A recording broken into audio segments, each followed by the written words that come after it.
Here, as Chandrakirti states in his entry to the Middle Way, right now, if, when free and living with favorable conditions, we do not retain this status we enjoy, we will fall into the abyss and be at the mercy of others. What could enable us to rise up again from such a state? So, right now, we have this kind of human life where we have autonomy. We have all of the sort of favorable conditions to be able to engage in virtuous activities, to be able to distinguish between what we should adopt and what we should abandon. So, it's not just, again, that we have been born as a human, but we have kind of all of the favorable conditions. We live in a conducive sort of place. We have the ability to engage in positive actions. And so our state right now is likened to sort of being like a hero who is totally unbound, who is free to kind of go out and do whatever we want.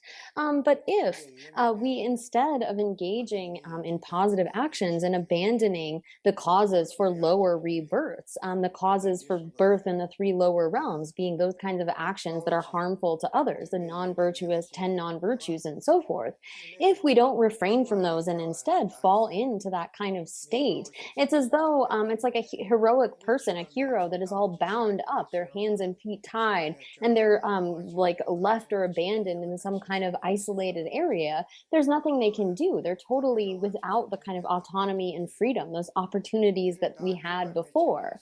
So right now we have the opportunity, we have the kind of freedom to do whatever sort of positive, virtuous actions that we want, to be able to distinguish from what we should adopt and what we should abandon. But if we don't take advantage of this, instead engaging in harmful actions, engaging in the 10 non-virtues, then falling into those lower realms, say we're born as an animal, we have no ability to engage in virtuous actions. We'll basically be constantly doing non-virtue. And then how could we get up out of that position, out of that sort of place? Like a hero, someone who's very strong and able, but if they are bound up where they can't use their hands or their feet, and they're tossed into some sort of empty place, they're unable to do anything. And so, again, right now, we should recognize the kind of preciousness of the opportunity that we have. And rather than letting it go to waste, we should take advantage of the life and the kind of conducive conditions that we have. So here, the Buddha first taught, well, he taught the six perfections, the perfection of generosity and ethical conduct, patience, joyous effort, meditative concentration, and wisdom. But here, the Buddha first taught generosity, because generosity is important in order to have the kind of temporary needs met, in order that we might be able to enjoy enough possessions. If we are sort of bereft of food and the things that we need, then it's extremely difficult to engage in any other kind of practice or to even guard our ethical conduct. But so, in order to alleviate those sorts of temporary difficulties, or in order to provide with what we need in terms of possessions, we engage in the practice of generosity, such that in our future lives we may be able to enjoy those kinds of things. But the Buddha quickly followed after the teaching on generosity. It says here again from Chandrakirti's entry to the Middle Way that, therefore, having engaged in the discourse on generosity, the Buddha proceeded to the discourse on morality. And when the qualities spring up on the field of morality, enjoyment of their fruits will become continuous. So here, it is the case that we can engage in generosity such that we accumulate the causes to experience good wealth and possessions in the future. But if you don't protect your ethics, then you may gain a rebirth that, like, say, as an animal, wherein you enjoy those kinds of fruits of your previous generosity, but are unable to accumulate the kinds of causes for future possessions and wealth and necessities. And so the Buddha emphasized that we need to have ethical conduct. We need to have, at the very least, this kind of ethics of abandoning the 10 non virtues and engaging in the 10 virtues in order to be able to actually gain a good rebirth, such as we are able to enjoy that wealth and those kinds of causes that we have accumulated. And so if we don't, like we can see, for example, there are like dogs and other sorts of animal beings that have a great deal of wealth, but they're really unable to use that, or they enjoy that, but they don't create the causes for future kinds of good results. And so it's very important that we have this kind of foundation of ethical conduct. The Buddha repeatedly emphasized this, that although we need to engage in things like generosity, without ethics that ensures we take a good rebirth in the future, we can engage in things like generating bodhicitta, love and compassion, and meditating on emptiness and so forth. But we can't continue to improve or increase our qualities unless we gain a good rebirth. And the foundation of that is having ethical conduct, is having morality, whether that is the very basis of just the basic abandoning the 10 non-virtues and engaging in the 10 virtues, or whether one has taken the vows of a novice monk or nun, or a fully ordained monk or nun, or whether it is one's tantric vows and so forth. It is absolutely essential to keep the kind of ethics that we have taken up, because that is what ensures that we can have a good rebirth in the future, which is indispensable. So here, if we accumulate then the kind of virtuous actions based upon having this kind of field of morality. So the second half of this verse says that, and when qualities spring up in the field of morality, enjoyment of their fruits will become continuous. And so here it is the case that if we have this kind of foundation of ethical conduct, of morality, this is the field upon which we are able to further grow various kinds of qualities. So, as a basis, if we engage in the practice of ethics, of abandoning the 10 non virtues, of abandoning harming others, and engage in positive, virtuous actions, then we're able to gain a good rebirth in the future, such that we can increase all other qualities from generosity, continuing to engage in generosity, to things like love and compassion and bodhicitta, allowing ourselves to first put down those kind of imprints, and then over subsequent lives improve and develop and increase those more and more. And so whether it is our generosity, gaining another good basis where we can engage in generosity, or those higher sorts of attitudes like love and compassion and bodhicitta, we are striving in this way where ideally we're dedicating all of this toward Buddhahood, toward a state where we are most fully able to benefit other sentient beings. But in the sort of span of time between now and then, we need to gain those kinds of good rebirths wherein we are able to continue to improve and develop those kinds of qualities. And ethical conduct, morality, is the field upon which we are able to grow such qualities. So here, again, seeing that even if one takes a good rebirth in a future life, it's still within samsara, still not beyond the nature of suffering. One generates this kind of attitude of wanting to get to a definite kind of happiness that is beyond the suffering of samsara. But one's own liberation is not really sufficient given the kind of kindness of all other sentient beings, that they have acted as our mothers and so forth.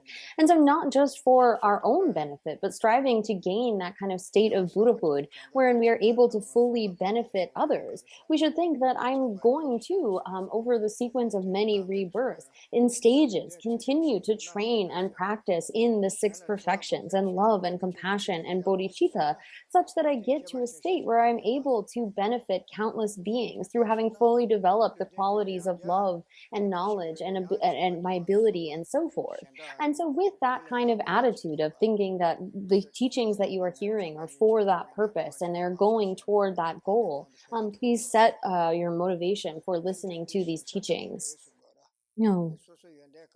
So here, picking up from where we had left off in the text, actually, first I want to just do a little bit of review based upon the quotation from the Bodhisattva grounds, which here talks about the way in which bodhisattvas engage in the perfection of wisdom. And part of it is knowing, entering into and engaging with all objects of knowledge, which include the five sciences, sort of spiritual inner science, logic, grammar, medicine, and sort of mechanical and crafts. All of these various kinds of sort of knowledge and learning can be used in order to benefit others. And so bodhisattvas, those who are first training, sort of enter into those, and then it says those who have actually generated bodhicitta like fully engage with that.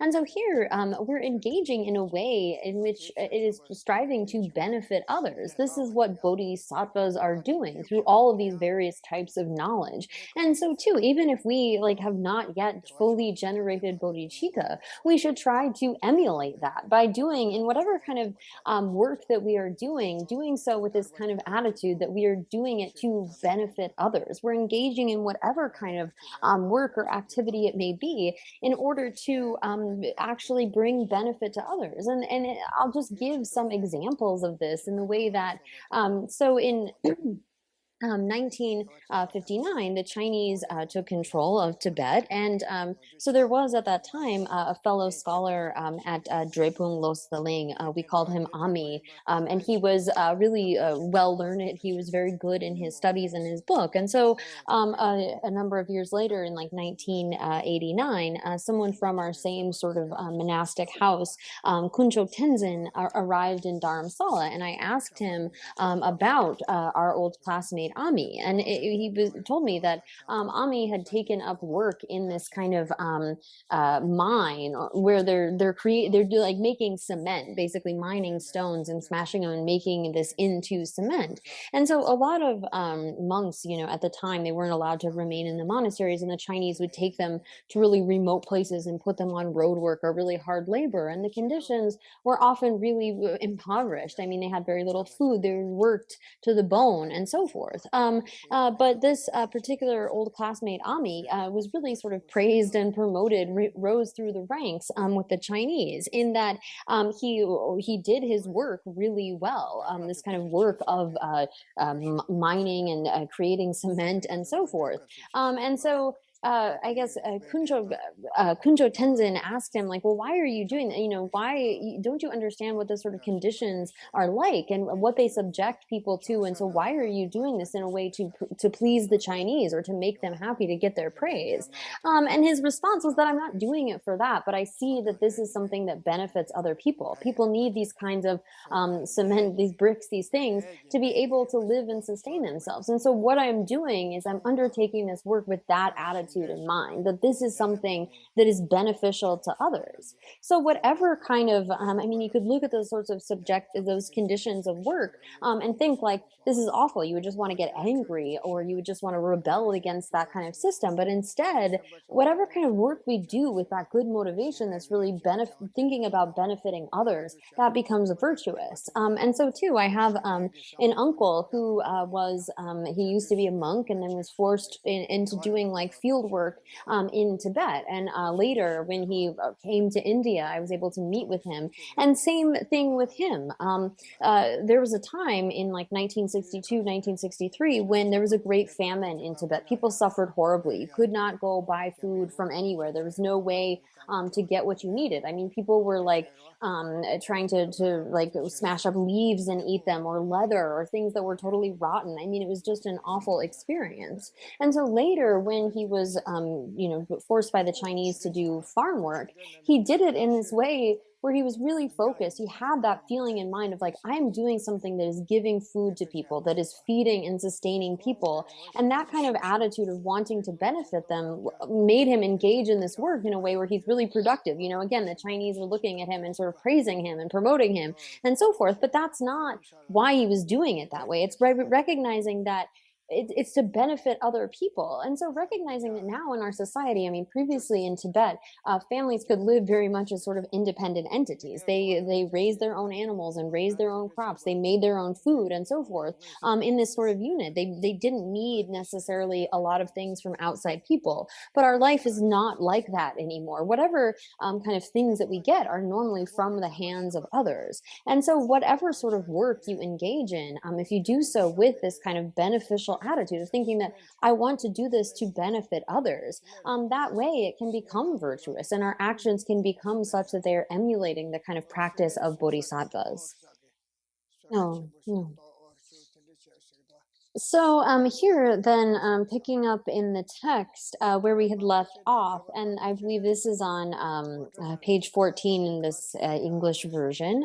And here, beginning with the sentence where it says, "The mere fact that things arise dependently induces certain knowledge that all actions and their agents can function, though they lack intrinsic existence." So here, through understanding the way that things, properly understanding the way that things are dependently arisen, that they are empty of some kind of intrinsic existence or autonomous existence, that even though they are merely sort of a name, when we have phenomena, we can only say that they are mere designations based upon designating a particular name on a collection.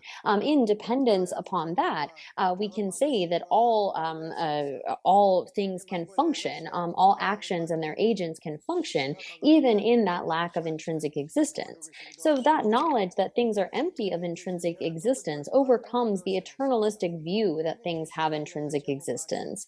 And the knowledge that things are able to perform functions despite lacking intrinsic existence automatically destroys the nihilistic view that things lacking intrinsic existence cannot perform functions. So, this proper kind of understanding eliminates both of those sorts of extreme views, an extreme view of permanence, wherein we're grasping, sort of exaggerating the existence of something that does not actually exist, like for impermanent things, thinking that they are permanent and so forth. Or, on the other hand, you can have the kind of knowledge that is nihilistic, where it is denying things that actually do exist, sort of exaggerating or projecting a non existence onto things that do exist. So you can have the kind of view of no past and future lives, no karma, cause, and effect, and so forth. So a proper understanding of this lack of lack of inherent existence, but still having functionality, is that kind of middle way that is free from that kind of extreme. And so here, continuing, it says, furthermore, those who believe that they are inherently superior or inherently inferior to others, who are attached to an intrinsic notion of themselves as high status or low status, experience trouble in this life and will experience trouble in lives to come.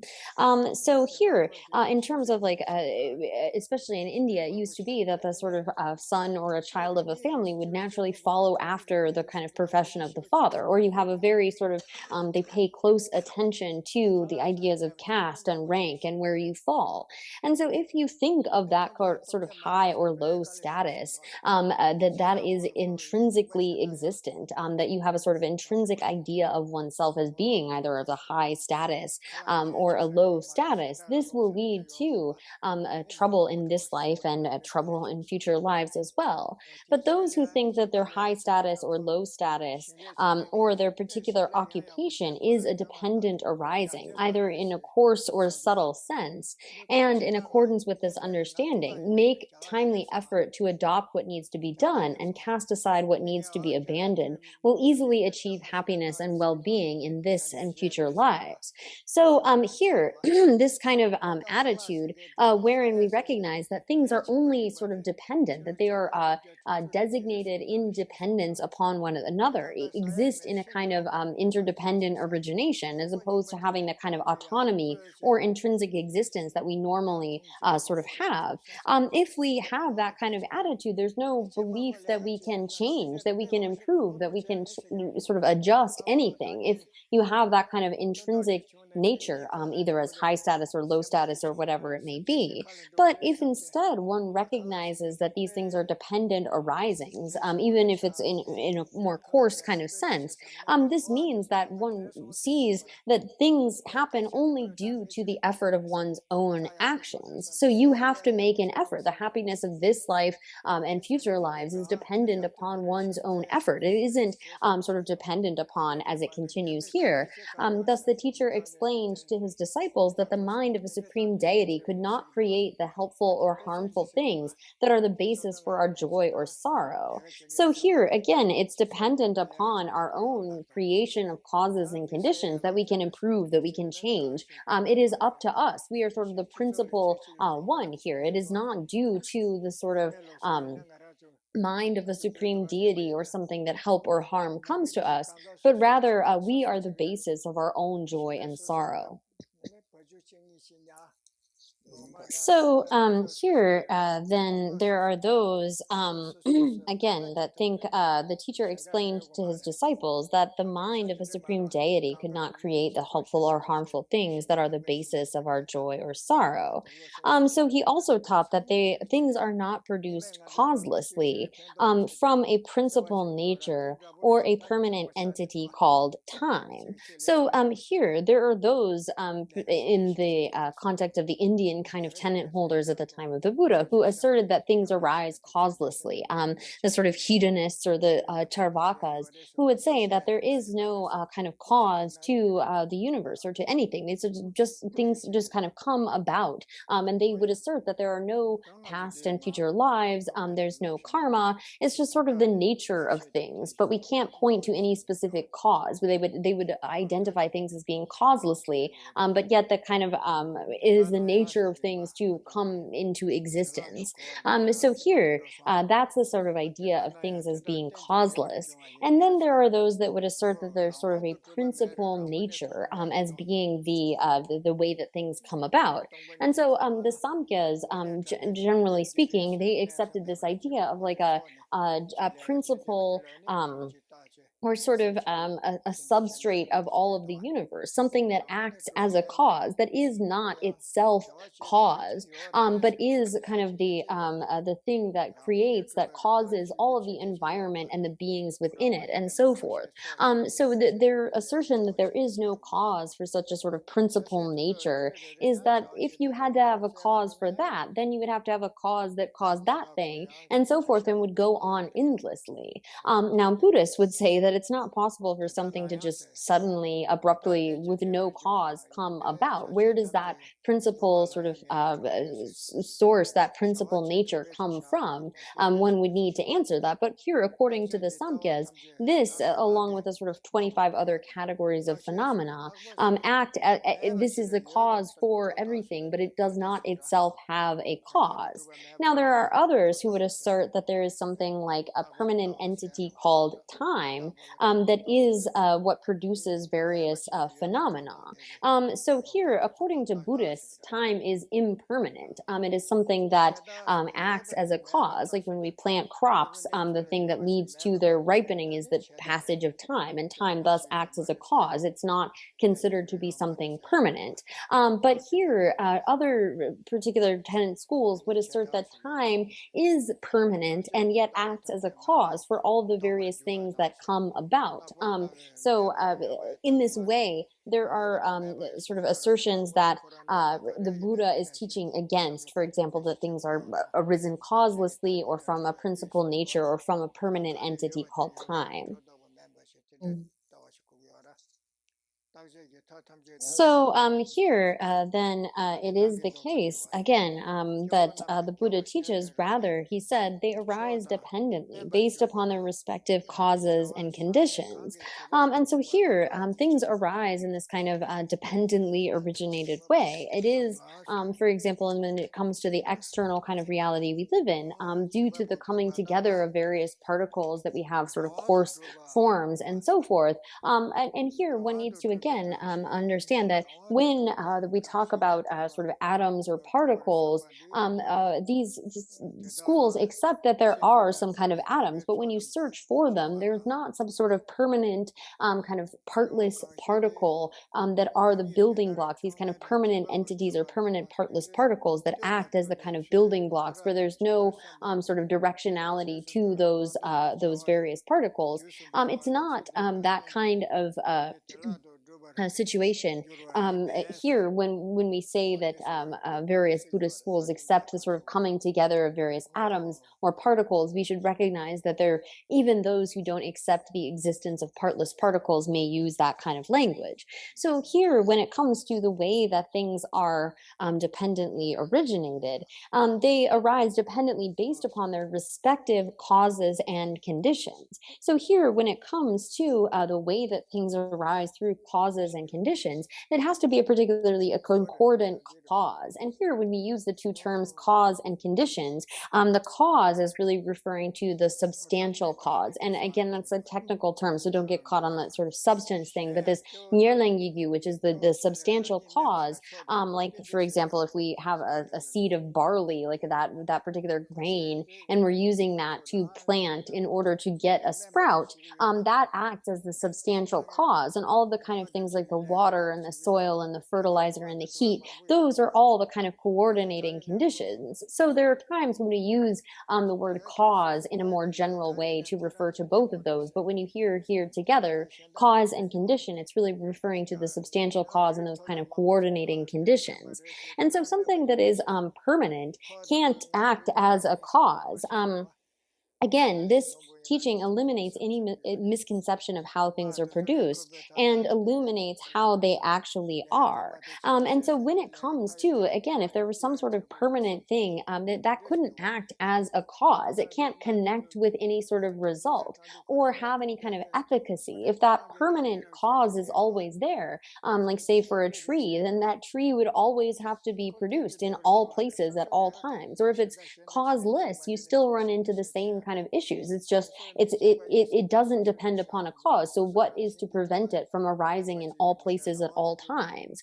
So to arise causelessly or to arise from a permanent kind of a cause, this is counteracted by the Buddha's proper explanation of dependent arising, and it is the way that we are able to eliminate misconception of how things are produced, like say from the a permanent kind of a cause or produced causelessly, and instead understand how they actually are, how it is that it is based upon that substantial cause, the sort of stopping of that leads to the arising of a particular result, kind of in the way of a scale, that we generate particular results. And again, those kinds of causes have to be the proper sort of concordant causes. It's not just like any cause can generate any result. And so again, it responds to many different wrong assertions that are held by various Indian tenet schools at the time. But it's again not just to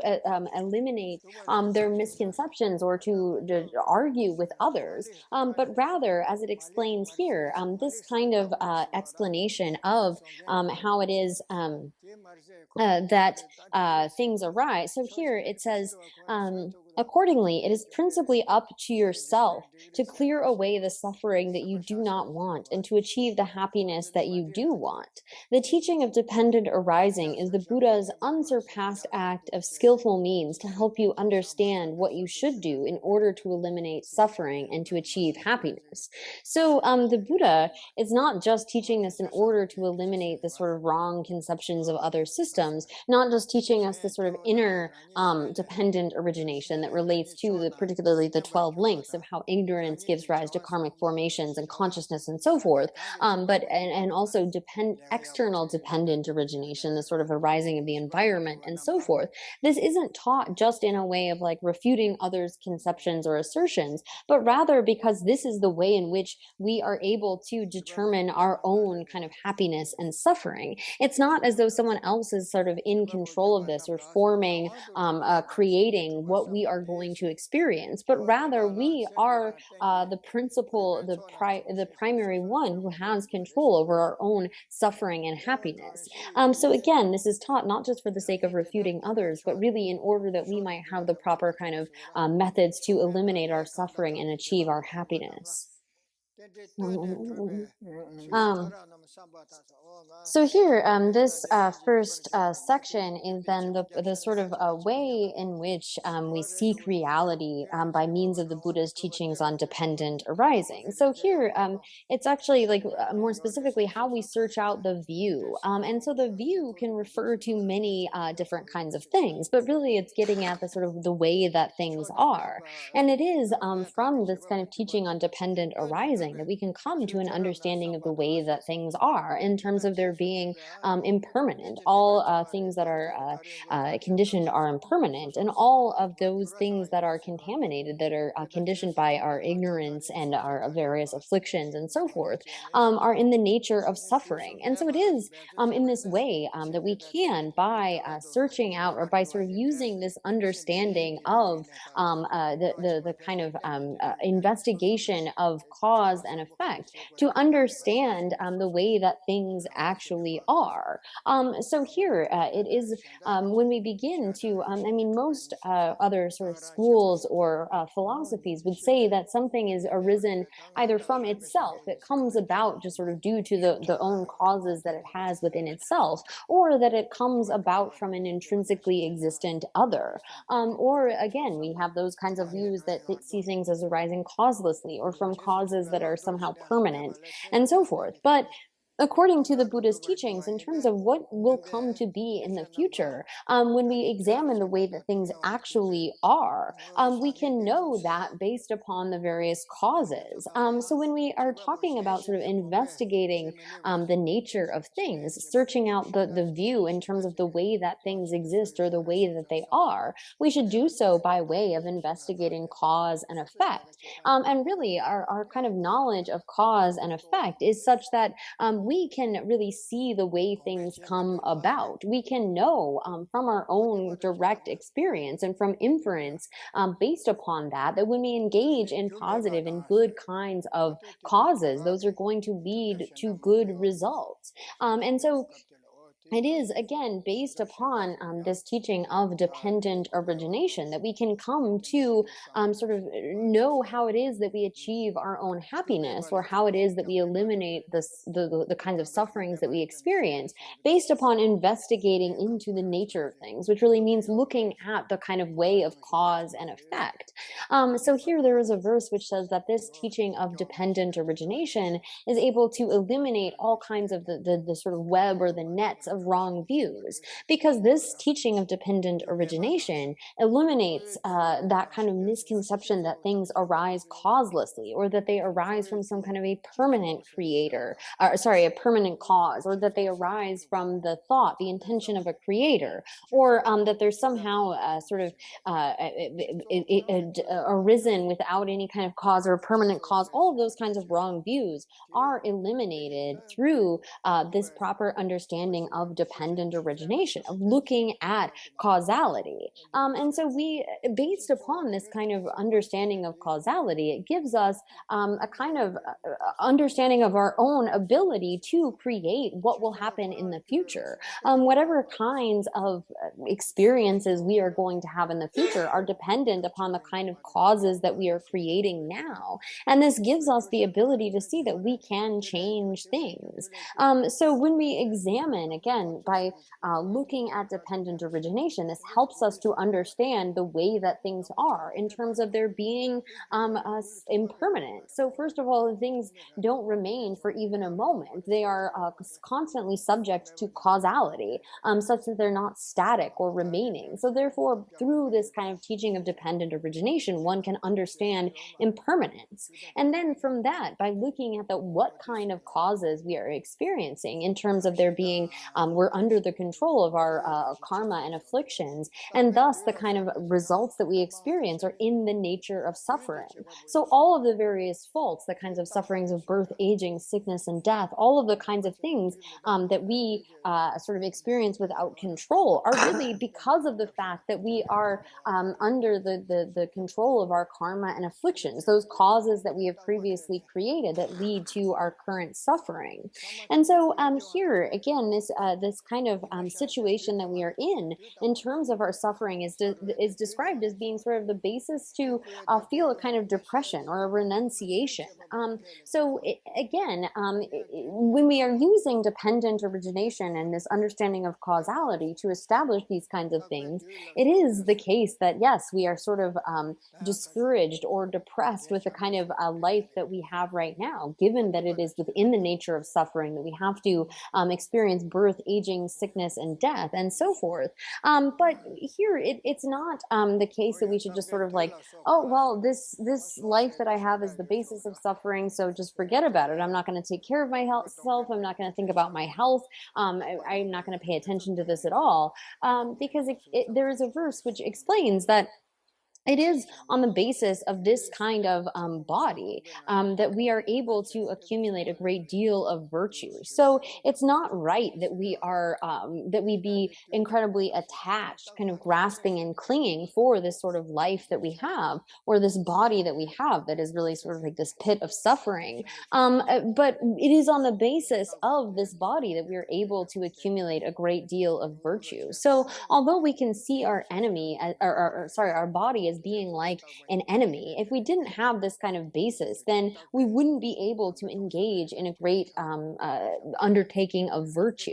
So here, again, this kind of understanding of causality, of examining the way that things are based upon cause and effect, leads us to see that even though this kind of body that we have, we are able to establish that it is impermanent and that it is in the nature of suffering, given that we are under the control of our karma and afflictions. But it's also the case that we have this kind of potential in that we can create causes for the future. So here, based upon our sort of understanding of dependent origination, that really allows us to infer things through cause and effect, we can understand these other types of points about the way that things are, from their being impermanent and suffering and selfless and empty and so forth. So here, as the Buddha has taught, the path which leads us out of samsara is something that the Buddha teaches to us, but we have to do this for ourselves. Again, the Buddha has said that it is based upon, like, I teach you the path that allows you to get out of samsara, but you have to do this for yourself. This is not something that someone else can do for you. The Tathagata, the one gone to thusness, is the teacher, the guide, but you have to follow after that.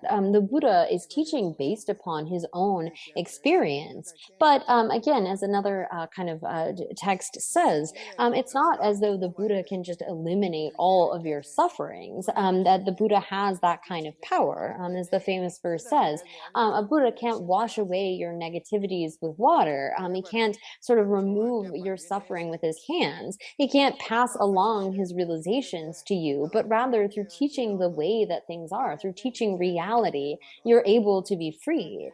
And so it is based upon the Buddha's own direct kind of knowledge, that knowledge that he then passes to us of what it is that we should take into practice and what we should abandon, that we are able to gain freedom. No one else can do this for you. As other verses say, you are really principal, you are your own master, in that you have to do for yourself. It's not as though someone else is able to come along and give you realizations or remove your suffering or give you happiness. But as all of these kinds of verses emphasize, really the Buddhist teachings place you as the principal, as the one that is responsible for your own happiness and suffering, and thereby you have to take responsibility for that. So here, that's kind of a brief sort of overview of what we had already covered last time in the text.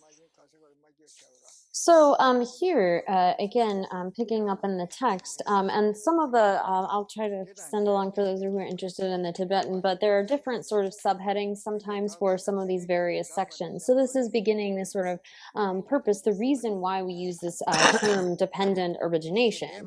And so here, again, all things arise in dependence on their respective causes and conditions. They don't arise without a cause.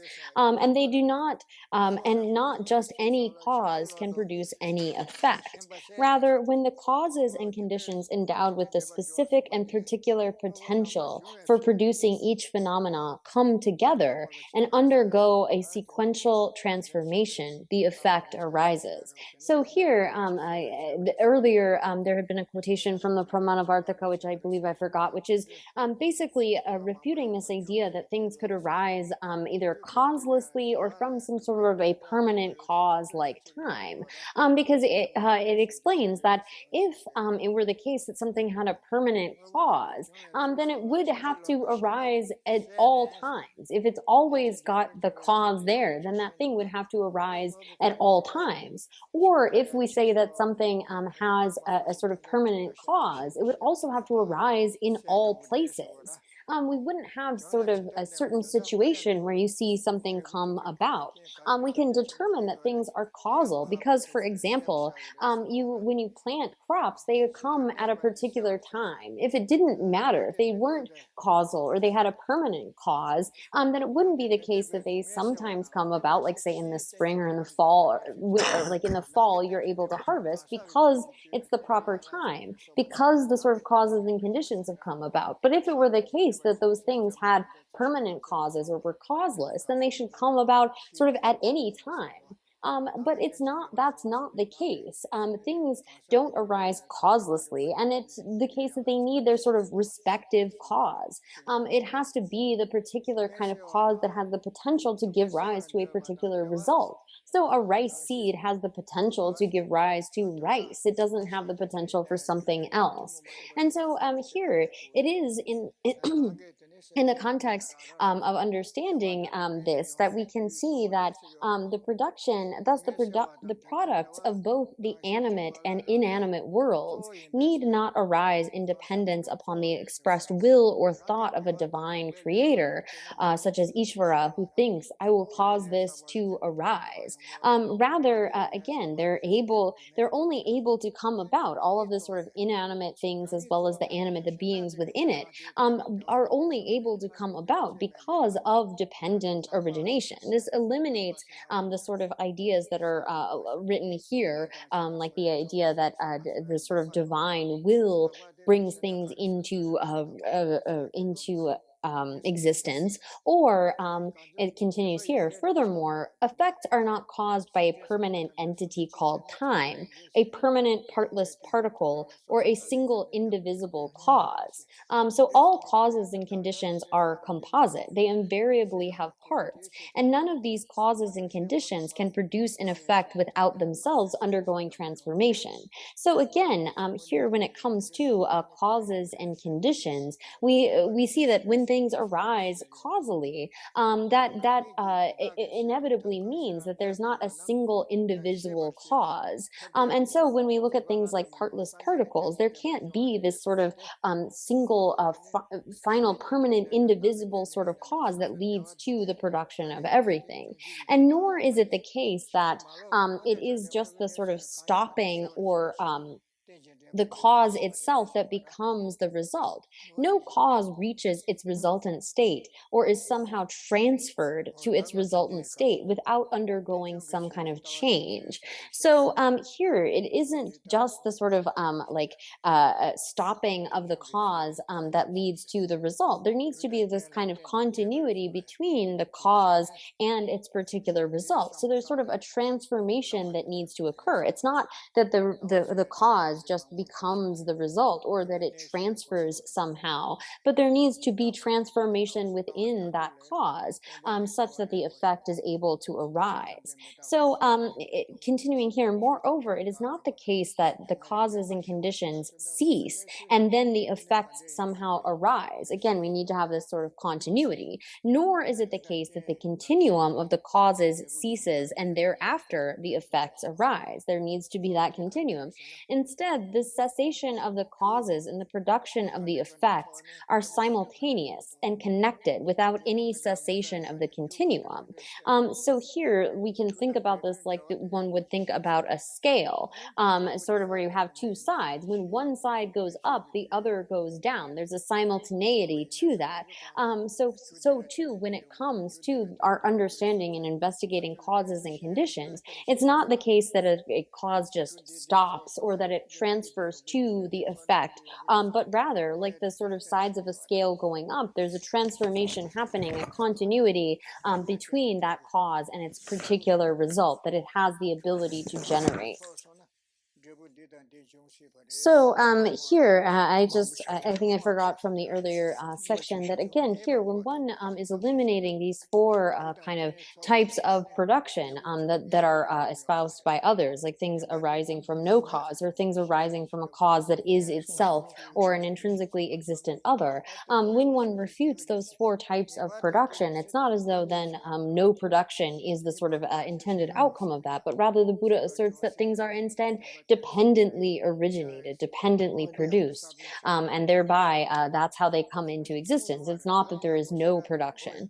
But so here, this continuing in the text on page 15, it says, therefore, when the Blessed One spoke the term dependent and linked arising. So here, tenjing zhaowar jungwa. So there's those three sort of terms, dependent and linked and arising.